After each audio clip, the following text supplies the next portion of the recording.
short one and one longer one. I just wanted to be sure. I assume that you have read Captain Stormfield's Journey to Heaven by Mark Twain.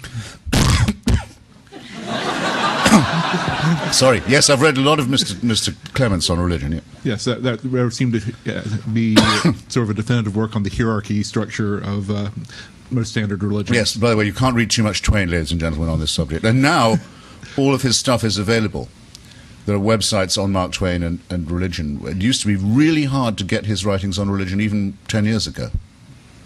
Sorry. No problem. And my longer question, which hopefully won't choke you up, I actually have several friends who are very well educated, in some cases in the sciences, who became religious late in life. They had been atheist or agnostic, and then decided that they were feeling something and became religious.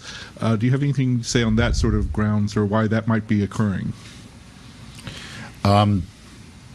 Yes, I suppose I could speculate, but that's all I would be doing. Of course. I mean, I think for some people the Hubble view, say, does have the opposite effect from the one it has on me. It makes people feel, well, then whoever designed this must be even more amazing than I thought. And there are attempts made by creationists now to say that. Instead of saying, no, Darwin was wrong, God made all this stuff, they now say, well, okay, there was evolution, but God did that too. So, as you may know, arguments that explain everything explain nothing. That's a definite principle, I think, of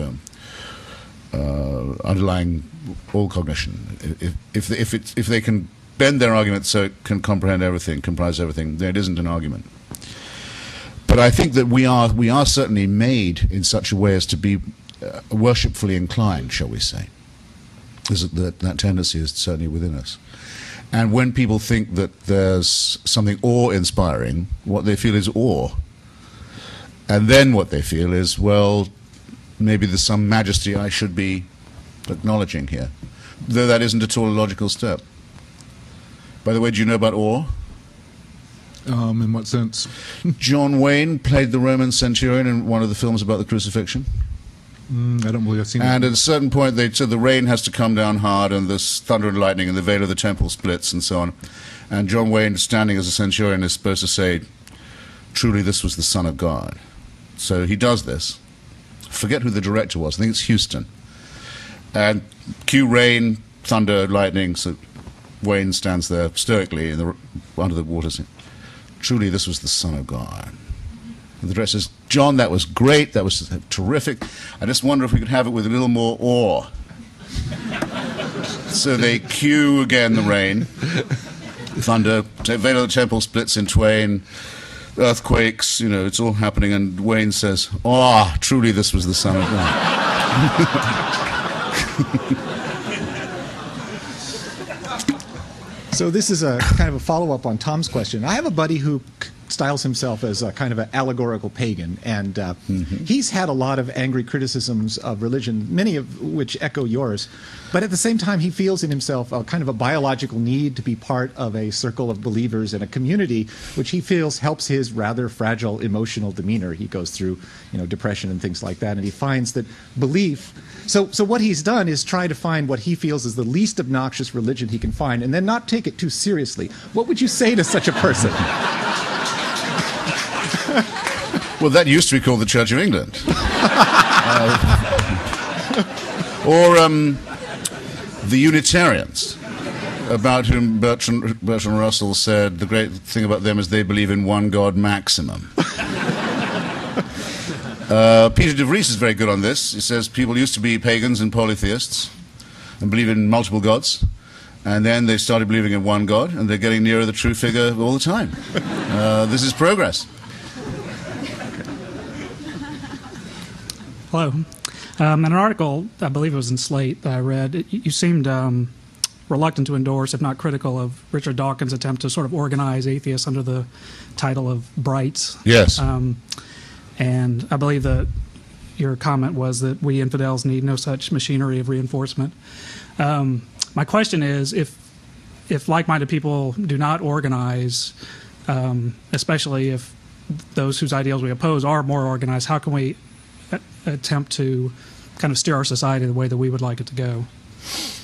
Well, I was thinking of saying this to the previous question. I mean, I'm in some ways the wrong person to ask these questions because I'm no longer a joiner up of groups.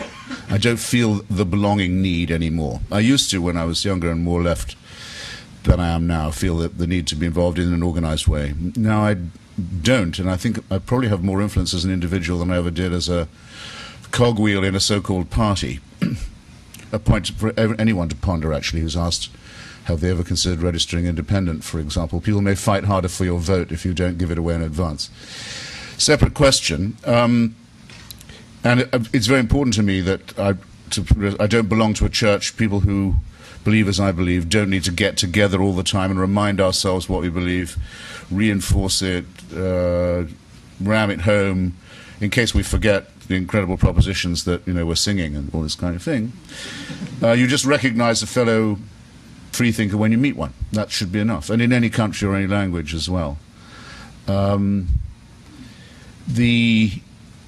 There will be in Washington in October a big gathering where Richard Dawkins and Daniel Dennett and Sam Harris and Ayaan Hirsi Ali and myself and many others are going to be, Victor Stenger, because there has been an extraordinary vogue of successful books on this subject now, and I think there's a change in the zeitgeist going on about religion. And let me just say this: if that zeitgeist has been brought about, if a change has been brought about in that zeitgeist, it hasn't been by any organization. It's been by a group of like-minded people writing their hearts out and refusing to be intimidated by religious bullying, or to allow religious nonsense to be taught in the schools, for example, in place of science, or to allow euphemisms to be spread about the behavior of the parties of God in Iraq or elsewhere. That's what's created it, not an organization, but what you might call an intellectual tendency. I think that's fine. I think it's encouraging. Hi. A few of the things that you said don't really seem consistent with our experience in the United States.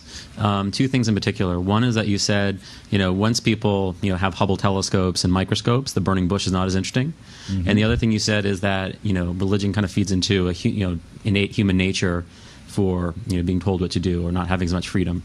Well, in the United States, you have the most advanced, wealthy, most powerful nation in probably the history of the world. And you have probably the most freedom-loving, almost inventing, not inventing, but like really espousing the philosophy of freedom and individuality and trying to, propagate that throughout the world. Yet you also have the most religious nation. Well, no, it's true. I mean, you can argue with the methods, but I mean, there's no question that we are trying to promote democracy. And yet you have, the most religious nation. You have people going to church is probably at an all-time high.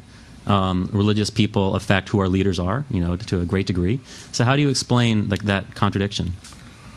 Well, I don't think it's a contradiction because the secular constitution means you can have religious pluralism. Now, for example, where I come from originally, you can probably tell I was born in England. The head of the church is the head of the state and the head of the armed forces. It's an official church, and you have to pay for it, and whether you want to or not. And on the moment that Her Majesty the Queen expires, the head of the Church of England will become a bat-eared half-Muslim with no taste in women, as far as I can see. The lugubrious Prince Charles, who goes to classes on Islam and talks to plants and is a loon. That's what you get for founding a church on the family values of Henry VIII.